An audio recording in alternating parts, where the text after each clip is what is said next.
Hey guys, welcome to this week's track guide. Week 3 at Canadian Tire Motorsports Park. First off guys, thanks for watching these guides. I wasn't sure whether they'd help anybody out, but it seems as though quite a lot of you like these. Including one guy who said he watched my guide last week and then used it to beat me. As always guys, if this video helps you out, then please remember to hit the like button and subscribe to the YouTube channel as well. And I also stream 5 days a week over on Twitch. I'll put a link up here somewhere if you want to come and see this track guide in action.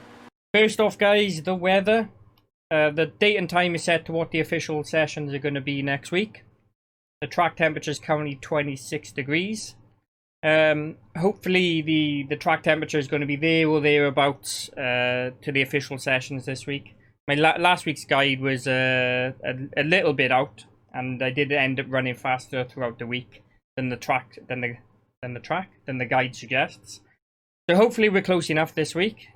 The 26 degrees of this track is actually 10 to 15 degrees cooler than it was last season, which means lap times are about half a second quicker. The setup this week, guys, I can't actually show you because this is a replay session and the garage option isn't available. But it's the same setup as it has been for the past 2 or 3 weeks. It's +5 on the SPO, 8 on the anti-roll bar, 54% brake bias, and minimum tyre pressures. I will put the setup down in the description if you want to go check it out. Getting into the guide then. The lap I'm going to show you is a 1:32.643. This week I have got the gears on screen. Thank you for the suggestion. I know a couple of you suggested that, so thanks very much. If you've got any more guys, chuck them in the comments down below and I'll see if I can add them to future weeks. Okay, crossing the start finish line, we're in 4th gear here, heading up towards the first corner. You can see this, I don't even know what this is. I assume this is some sort of shadow or something across the track. As we go across it, I start to turn in. Turning the car in, we're just going to bring the car into the inside of this curb.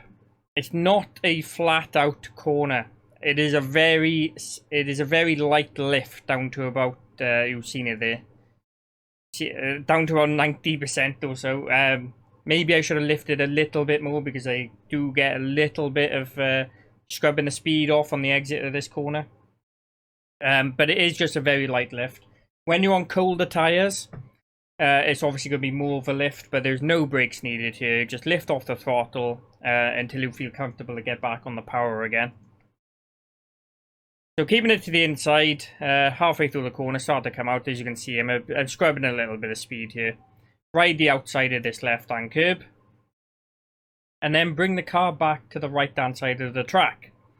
Now, the car may scream at you a little bit here. It does want to go up to 5th gear. I keep it in 4th just because it's easier to keep it in 4th gear. You can go the 5th, even in a draft. Sometimes, depending on the situation, I will go the 5th and then bring it back down to 4th. But 80% of the time, I would say I would just leave it in 4th gear. Okay, right on the very right-hand side of the track, as close to this white line as you can get. As you can see, I've started to turn the car in here a little bit. You're coming over this crest, and you're aiming for this this sort of inside curb here. So you can see where the curb goes in. You've got this little notch in the grass here. This is what I've been using, or this is what I aim for as the sort of apex of the corner. It's quite a tricky corner, this is. Especially when you're battling with someone, if somebody's got to the inside of you.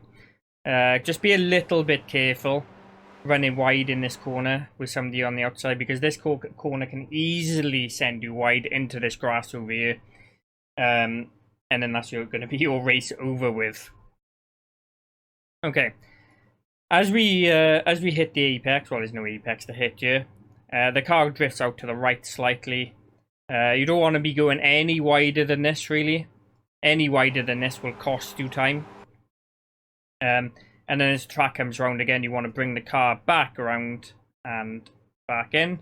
There's a nice bit of concrete here, which is a nice line to follow round. So we can get this concrete to follow the line round. As you can see, my car, it's hitting the inside, and then let it drift to the right again. As you can see, I'm in fourth gear all the way through here. So we've been through what, 2 corners now.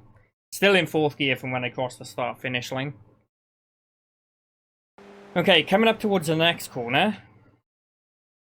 Again, the same thing as the corner before. Sometimes the car will want to go into 5th gear. Here, just keep it in 4th gear. All the way. Just keep it in 4th, whatever you do. Simple as that. Okay, coming up to this corner, you see this board on the left-hand side. That's what I'm looking for. And that's where... So, let me go to the cockpit view here a minute. As we come round, I'm looking at this board here, and I'm looking at where the track goes darker here. As we go past, and then they're going, that's when we're hitting the brakes. You see where the track's darker here, and you can see the start of the concrete, sort of halfway in between. So, hit the brakes. Again, this corner is very nice because it's got this little concrete bit that goes all the way around the inside, which is a lovely line to follow. And that's pretty much the line you follow all the way through there. As you can see, they drop down to 3rd gear as soon as we hit the brakes. We go back to far chase. Hitting it on the brakes to about 50%, letting off. I'm on about 10% braking here. But you see this patch of concrete down in the 3rd gear. Little bit of throttle, feathering it all the way, and then as soon as I feel comfortable, as you can see, I'm well before the apex and back to 100% throttle again. You can see the line of the car. I just follow this patched bit of concrete from the start to the beginning, all the way through the corner. Back up to 4th gear. There's no need to let the car go wide here. There's no need to be over this far left-hand side of the track. You just don't want to be there. You want to be coming back over to this right-hand side of the track for the next corner. Some cases you may run wide depending on how you take that corner, but there's really no need to. Just stay in the middle of the track.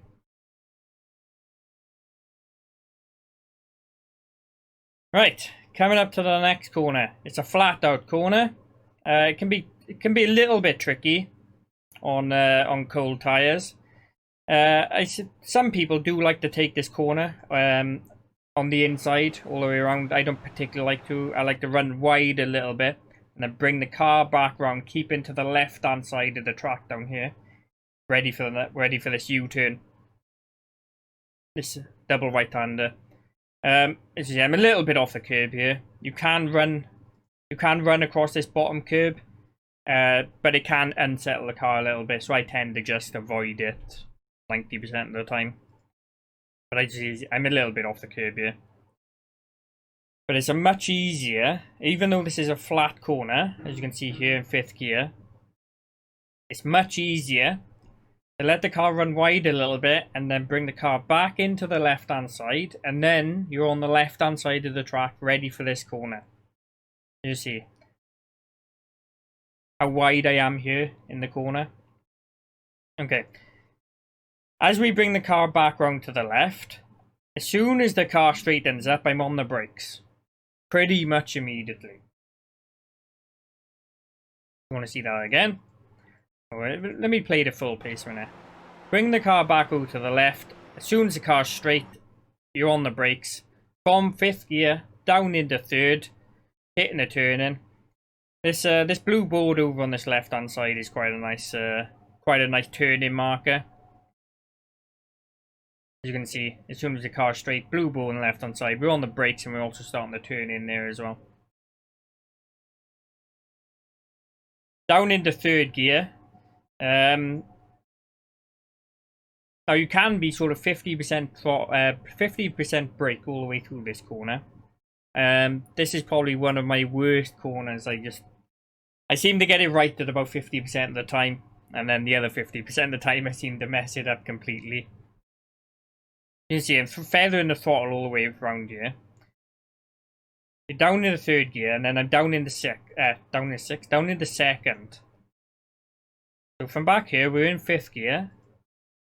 Hit the blue board, down the 4th, down the 3rd, turn in, still on the brakes. Feather the throttle a little bit and then down the 2nd. You can let the car, and I do advise letting the car, run much wider than I have here. You'll get a much better exit out here, but this is probably where it costs me a 1/10, maybe a 1/10.5, especially up this next long straight. You really do want to be getting this corner right. But as I said, it's very tricky to do it and takes a lot of practice, and I only get it right 50% of the time or so. Okay, down in the 2nd, I said leave it run wide, but just be careful. If you do hit this grass out here on the wide, on the left, then you will run off. Okay, I'm still in the 2nd gear here. Hit the inside of the curb. You can let the car run a little bit wide on exit. Just a little bit over the grass, and then you flat out up the 3rd. Just a little thing to note. Some people, when they get to this corner, they tend to go for the extra rotation. And they drop it to 1st gear. Now you can do that. I find it much easier to keep it in 2nd. And that's what I prefer to do most of the time. If I'm fighting with someone or going slower than I thought, then I will drop it to 1st. But I really do just keep it in 2nd gear through here, but try it.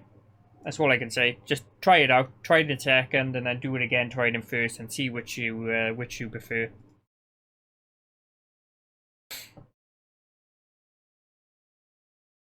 Okay, may as well speed this up a little bit. Very long straight. Keep it to the left as we go up here. Bring the car over to the right-hand side. It's a very long straight, but it is uphill, so it's quite hard to draft. Well, you will draft someone up here and overtake them eventually, but it's not as quick as you think that you will overtake them. Okay, as soon as you get over that little hump back there, bring the car back to the left-hand side, ready for the next corner. These next set of corners, I quite like myself. But they do take some little practice. Car right on the very left-hand side of the track, as far over as you can possibly get it. As you can hear, I do hit the grass here a little bit. It's not really what do I use as a turn in here? I'm sort of looking at this lamppost on the 2nd lamppost on the left hand side, and that's where I start to turn in. 5th gear. As we turn in, sort of off the throttle to about 60-75%, feather the throttle through the corner, and then I drop it to 4th. So stay in 5th gear, and then when you get halfway through this corner, or just past this apex, to the end of this dirt here, that's when you drop the 4th gear. If you drop it to 4th gear too early, you will lose a lot of speed, and a lot of time. We're only dropping the 4th gear to get the rotation of the car around this next corner, and also keeping the speed up. So, number 1 point, keep it in 5th, lift off to about 60%, and then drop it to 4th after this corner. Don't do it before. Okay, 5th gear, drops to 4th, I'm off the throttle fully here, feather in the throttle all the way around. Inside this corner, and you want to keep the car to the right hand side of the track. As you can see, I'm not on this left hand side of the track. I'm keeping the car as far to the right hand side as I can. Okay, as we're in 4th gear, I'm back to full throttle for a split second. Keep the car to the right hand side of the track. As soon as the car sort of manages to get straight again, that's when I'm hitting the brakes. Hit the brakes, you also go on the 3rd gear. And then you turn in for this left hand corner. Again, there's a nice patch of concrete and a nice line you can follow around here. 3rd gear, and back to the full throttle. Feathered a little bit. Basically, you want to be back on the full throttle sort of here somewhere. I'm a little bit late here, but that's okay. Again, keeping to the car to the left hand side. Left hand side of the track for the last corner. It's an okay corner. It's it can be a little bit tricky. I find that it's a much slower corner than I think. I always think I can carry more speed through here when you actually can't. So just be a little bit careful of that. Left hand side of the track, you can get a little bit further over here. Third gear, hitting the brake slightly. As you see, I'm not using very much brake here. Just a little dab of the brakes, just to get the turn in the car. Little dab of the brakes, get the turn in, and then I'm feathering the throttle about 70%, and then as soon as I'm comfortable, I'm back to 100% again. But you want to keep up your momentum, if I'm saying that right, momentum through this corner. As soon as you're comfortable, back to 100% throttle. Let the car drift to the left-hand side of the track. You can really use a lot of curb here. You can go a little bit wider. Just be a little bit careful. And then we're down and across the start-finish straight. There you have it then, guys. I'm thinking about doing a sort of midweek sort of track battle analysis and showing you guys, doing some recordings and showing you guys of some on-track battles, some overtaking spots, best places to overtake, best places to attack and how to defend. Sort of like a midweek track guide thing. So if you guys are interested in that, then please let me know, and we'll see if I can get that set up. Cockpit lap coming next and hot lap coming next, guys. As ever, thank you all for watching and happy racing. I'll catch you next week.